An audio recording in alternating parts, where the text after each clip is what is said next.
Selamat datang dalam pembelajaran daring kelas 5.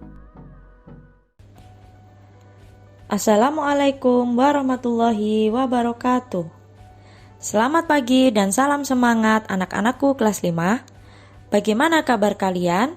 Semoga kalian selalu sehat. Kita awali pembelajaran hari ini dengan berdoa agar kalian diberikan kemudahan untuk berpikir dan menerima ilmu yang bermanfaat.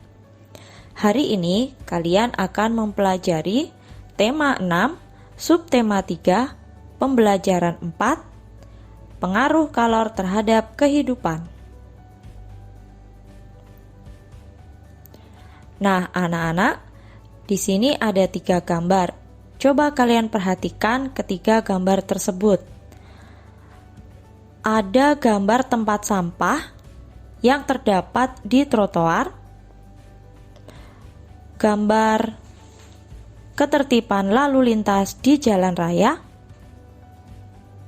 dan gambar kebersihan lingkungan di sekitar jalan raya. Bagaimana pendapatmu jika kamu berada di tempat dalam suasana seperti pada gambar tersebut? Tahukah kamu bagaimana usaha yang dilakukan masyarakat agar keadaan seperti pada gambar tersebut terwujud? Salah satu usaha yang dilakukan adalah memastikan bahwa menjaga kebersihan lingkungan menjadi kewajiban dan tanggung jawab warganya. Bagaimana dengan daerah tempat tinggalmu? Apa akibatnya bila tanggung jawab untuk menjaga lingkungan tersebut tidak dilaksanakan? Untuk mencari jawaban-jawaban pertanyaan tersebut, yuk kita belajar sama-sama. Terlebih dahulu, bacalah teks berikut. Permasalahan sosial di sekitar kita. Setiap warga negara mempunyai tanggung jawab yang harus dilaksanakan sesuai perannya di dalam masyarakat. Salah satu bentuk tanggung jawabnya adalah melaksanakan nilai-nilai Pancasila sebagai dasar negara. Nilai-nilai dalam Pancasila menjamin terjadinya masyarakat yang saling menghargai demi kepentingan bersama. Apa saja akibat yang akan terjadi bila anggota masyarakat tidak melaksanakan tanggung jawabnya? Salah satu akibatnya adalah terjadinya masalah sosial. Berikut ini adalah jenis-jenis permasalahan sosial yang terjadi di lingkungan masyarakat. Yang pertama yaitu sampah. Salah satu kebiasaan tak terpuji adalah membuang sampah sembarangan. Misalnya, siswa membuang bungkus permen dan makanan di ruang kelas, di halaman sekolah, atau di selokan dekat sekolah. Warga masyarakat membuang sampah dapur di parit, di saluran air, atau di sungai. Sampah pasar, sampah toko, dan sampah kantor banyak berserakan sampai ke jalan raya karena tak tertampung di bak sampah. Hal ini terjadi karena banyak orang yang tidak bertanggung jawab menjaga lingkungan mereka dengan membuang sampah sembarangan. Sampah yang bertebaran di sekolah mengurangi keindahan sekolah karena tidak sedap dipandang dan mengganggu kegiatan belajar mengajar. Hal ini mengurangi kenyamanan para siswa yang belajar di sekolah. Sampah yang berserakan di jalan raya mengakibatkan jalan tampak sempit. Jalan menjadi kotor dan licin. Arus lalu lintas kendaraan menjadi tidak lancar dan membahayakan para pengguna jalan. Hal ini mempengaruhi kenyamanan dan keamanan para pengguna jalan tersebut. Yang kedua, kali atau sungai yang kotor. Kali atau sungai kadang-kadang dijadikan tempat pembuangan sampah bagi warga masyarakat. Pabrik-pabrik atau industri-industri juga banyak yang membuang limbah ke kali tanpa diolah terlebih dahulu. Sementara itu, ada juga orang-orang yang mendirikan bangunan di bantaran kali. Semua ini membuat kali menjadi kotor dan daya tampungnya berkurang. Akibatnya, pada musim penghujan air kali meluap, menggenangi daerah sekitar, sawah-sawah, dan pemukiman penduduk. Menurunnya kualitas lingkungan sekitar dan banjir yang diakibatkannya membuat masyarakat merasa tidak nyaman.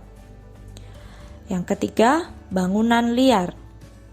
Bangunan liar sering kita jumpai berada di atas saluran air, di trotoar, di taman-taman kota, dan di kolong-kolong jalan layang. Pada umumnya, bangunan liar berupa bangunan sementara yang didirikan di tempat yang tidak seharusnya. Hal ini akan menyebabkan masalah kesehatan dan kebersihan lingkungan yang menimbulkan ketidaknyamanan masyarakat pada umumnya. Yang keempat, kemacetan lalu lintas. Kemacetan lalu lintas sering terjadi pada saat jam berangkat sekolah atau jam berangkat kerja. Salah satu penyebab kemacetan lalu lintas antara lain banyak pengguna jalan yang tidak melakukan kewajibannya untuk menaati aturan lalu lintas. Hal tersebut dapat menimbulkan ketidakamanan dan ketidaknyamanan para pengguna jalan dan masyarakat sekitarnya. Dari bacaan tadi, apa yang bisa kalian simpulkan? Kemarin kalian telah belajar untuk membuat kesimpulan dari menentukan pikiran pokok dari masing-masing paragraf terlebih dahulu, bukan? Nah, kalian perhatikan kesimpulan berikut ini. Setiap warga negara mempunyai tanggung jawab yang harus dilaksanakan sesuai perannya di dalam masyarakat. Akibat yang akan terjadi bila anggota masyarakat tidak melaksanakan tanggung jawabnya adalah terjadinya masalah sosial. Contoh masalah sosial yaitu membuang sampah sembarangan di pinggir jalan. Kali atau sungai dijadikan tempat pembuangan sampah warga.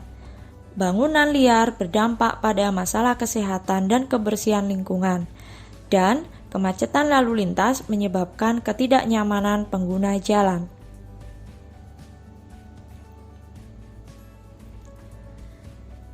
Sekarang giliranmu, ayo mengamati sekitarmu. Bagaimana keadaan tempat tinggalmu? Permasalahan sosial di lingkungan sekitar. Ayo perhatikan sekelilingmu. Identifikasikan penyebab masalah sosial tersebut dihubungkan dengan pelaksanaan hak dan kewajiban anggota masyarakat. Sebutkan juga usaha apa saja yang telah dilakukan untuk mengatasinya. Berikut Bu Endah berikan contohnya ya. Masalah sosial di lingkungan tempat tinggal. Masalah sosial sampah. Penyebabnya, kebiasaan membuang sampah sembarangan. Akibatnya, kenyamanan dan keindahan lingkungan terganggu. Usaha untuk mengatasi, membiasakan hidup bersih dan menganjurkan membuang sampah pada tempatnya. Masalah sosial sungai kotor. Penyebab, sungai dijadikan tempat pembuangan sampah dan limbah kimia. Akibat, saat musim hujan air tersumbat sampah atau saluran air meluber. Usaha untuk mengatasi, membuang sampah pada tempatnya, normalisasi dan naturalisasi sungai. Masalah sosial bangunan liar. Penyebab, membuat bangunan di atas saluran sungai, trotoar, taman kota, kolong jembatan atau jalan layang. Akibat, ketidakamanan dan ketidaknyamanan pengguna jalan, pemukiman kumuh, lingkungan kotor. Usaha untuk mengatasi, mencari lahan pemukiman yang layak. Pemerintah menyediakan rumah susun. Masalah sosial, kemacetan lalu lintas. Pengguna jalan tidak mematuhi kewajibannya dalam berkendara atau parkir liar di bahu jalan. Akibatnya, kemacetan lalu lintas. Untuk mengatasi, sosialisasi ketertiban berlalu lintas dan penertiban parkir liar.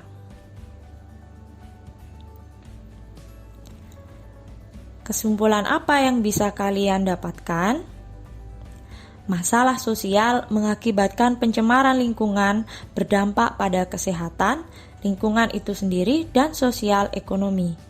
Masalah sosial dapat diatasi jika semua warga melaksanakan kewajiban dan haknya dengan benar. Anak-anak, ternyata banyak sekali permasalahan sosial di sekitar kita ya. Bahkan di sekolah kita saja ada beberapa masalah yang sering kali terjadi, padahal sudah banyak cara dilakukan untuk mengatasinya. Sebagian besar masalah itu terjadi karena ada pihak yang tidak melakukan kewajibannya dengan baik. Hak dan kewajibannya tidak seimbang. Ketika satu pihak tidak melakukan kewajibannya, bisa mengakibatkan hak semua anggota masyarakat juga terganggu. Kita punya hak dan kewajiban yang harus dilakukan dengan penuh tanggung jawab.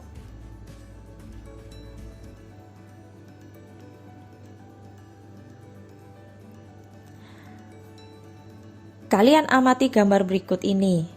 Enak sekali ya kuenya. Apakah kalian tahu ini kue apa?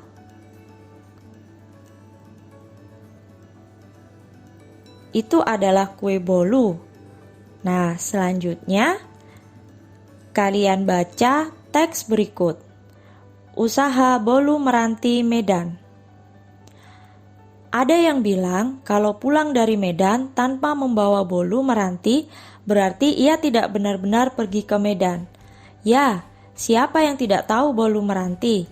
Tetapi ternyata bolu ini menjadi oleh-oleh khas Medan mulai tahun 2000-an. Sebelum itu, orang tidak tahu apa-apa tentang oleh-oleh tersebut. Bolu Meranti adalah makanan berupa bolu gulung berbahan dasar telur dan tepung yang diisi berbagai macam isian. Untuk membuat bolu ini, diperlukan oven untuk memanggang adonan yang telah dibuat sebelumnya. Saat ini ada berbagai isian untuk bolu ini. Ada isian keju, coklat, mocha, stroberi, dan kacang. Nama Meranti berasal dari nama jalan di mana bolu ini pertama kali dijual untuk umum. Bolu ini memiliki rasa yang khas, lembut, dan cukup tahan lama meskipun tidak menggunakan bahan pengawet. Siapakah orang di belakang bolu terkenal ini? Seorang ibu bernama Ailing suatu hari menitipkan bolu buatannya di toko milik salah satu kerabatnya yang berlokasi di Jalan Meranti. Ailing yang sedari muda dikenal suka memasak dan membuat kue ini, lama-kelamaan kewalahan dengan pesanan bolu yang dibuatnya. Sehingga suatu saat ia membuka gerai sendiri di tempat yang lain. Namun, ia tetap menggunakan nama Meranti sebagai nama bolunya untuk menjaga agar pelanggannya ingat akan bolu buatannya. Ailing tidak menyangka usahanya ini dapat membuat kota Medan semakin terkenal. Banyak orang telah mendapatkan manfaat dari usahanya membuat bolu. Bahkan, ia pun membuka gerai di Bandar Udara Internasional Kuala Namu untuk memudahkan pelanggan mendapatkannya sebagai oleh-oleh khas kota Medan. Sejauh mana pemahamanmu terhadap bacaan tadi? Jawablah pertanyaan-pertanyaan berikut ini. Pertanyaan nomor 1. Bagaimana kue bolu Meranti menjadi oleh-oleh khas kota Medan? Bolu ini memiliki rasa yang khas, lembut, dan cukup tahan lama meskipun tidak menggunakan bahan pengawet. Nama Meranti berasal dari nama jalan di mana bolu ini pertama kali dijual untuk umum di kota Medan. Pertanyaan yang kedua, apa saja usaha yang dilakukan pemiliknya sehingga membuat bolu ini terkenal?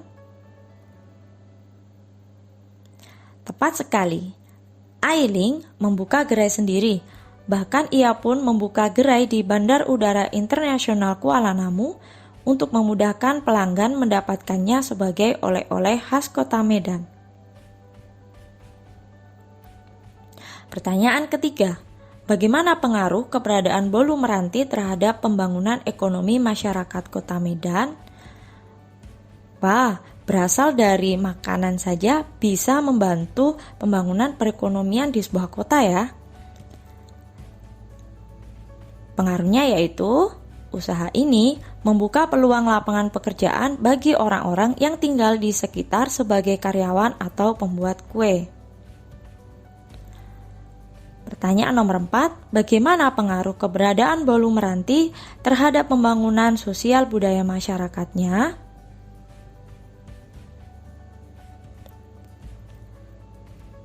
Pengaruhnya, bolu meranti ini akhirnya menjadi oleh-oleh khas Kota Medan.